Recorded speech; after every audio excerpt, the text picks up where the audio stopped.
This is the home screen of the Kindle Fire. In the middle of the display here, you see our recency carousel, where all the most recent content that I've been using is displayed. So you can see a little bit earlier I was reading Vanity Fair magazine. I was playing Angry Birds. I was using the Amazon.com application, which is an application we created for the Kindle Fire that works beautifully. I was reading some more magazines, playing a game, watching a movie a little bit earlier. One of the nice things about the carousel is that all your most recent content is only one click away. So I'm going to resume Rango, pick it up where I left off. It's going to be a little bit tough to hear in here because it's so loud, obviously. The dual-core processor, the 7-inch display, the form factor really combine to make the device disappear when you're doing things like watching movies or playing games. I'm going to pause it, and as Jeff said a little bit earlier up on stage, one of the nice features we've included is that I can start watching this movie on my Kindle Fire, pause it, go home, pick it up exactly where I left off on my HD TV, my Roku, my TiVo.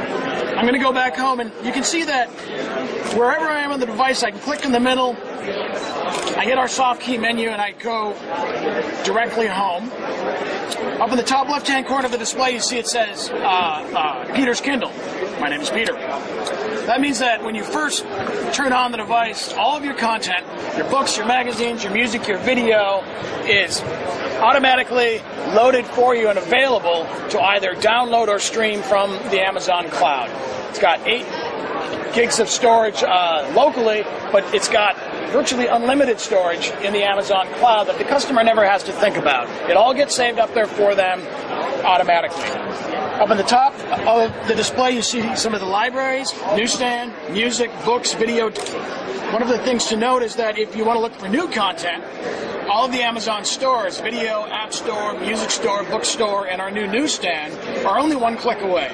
This is the video store here.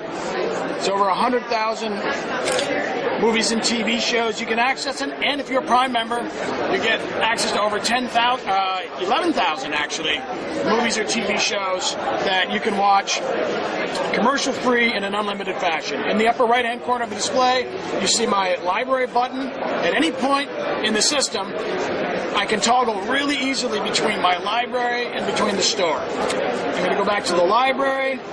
You can see here up on the top of the display that I've got a cloud toggle and I've got a device toggle.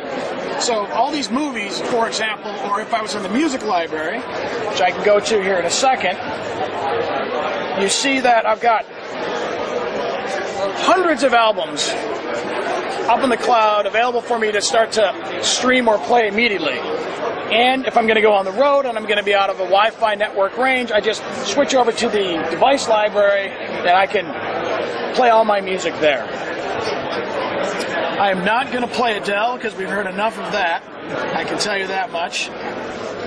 Put on some Carrie Underwood here. You can see I get a album shot. I get a track shot. I can go back home while the music's playing, and I can browse the web, for example. One of the nice things about this web browser is that there aren't many tablet browsers yet that have the tabs at the top of it. Very, very handy feature. I'm going to go to I'm going to go to IMDb, for example. You can see how quickly it loads. I've got the music playing in the background. If at any point I want to adjust the music, I just have to click up at the top of the display. I get my quick settings where I can adjust my volume, I can adjust my brightness, connect to Wi-Fi, or as you can see, I can pause or fast forward whatever music track happens to be playing. I'm going to go back home. And the lower part of the display is my bookmark shelf. So I can pin an app, I can pin a website, I can pin a video, I can pin a book right down here so that if I use it frequently, I can access it easily. You can see I've got Angry Birds pinned there, I've got Fruit Ninja pinned there. I'm going to go ahead and open up Vanity Fair. takes a second to load. We have over 250 newspapers and magazines available in the newsstand. I'm just going to page back here to the cover so you can get an idea of how beautiful these magazines look on the Kindle Fire. And you can see that it's got rich color, high-end design, and really close fidelity to the print magazine. I can page down if I want to.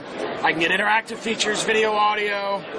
I'm going to go home for a second. I'm going to close out this section of the demo with a game. I could play Angry Birds. I could use my Pulse RSS application if I wanted to. In this case, I'm going to play Fruit Ninja, only because it's really easy to get into. It's good for demoing. One of the nice things about the device is that it has a high-speed dual-core processor, 7-inch display with an IPS viewing angle, 16 million colors, 169 pixels per square inch. It really makes games sing. It's 1024 by 600. 1024 by 600. Yeah. I'm going to pause it there. Go home. Take a breather here for a second. I'm going to start the demo over again.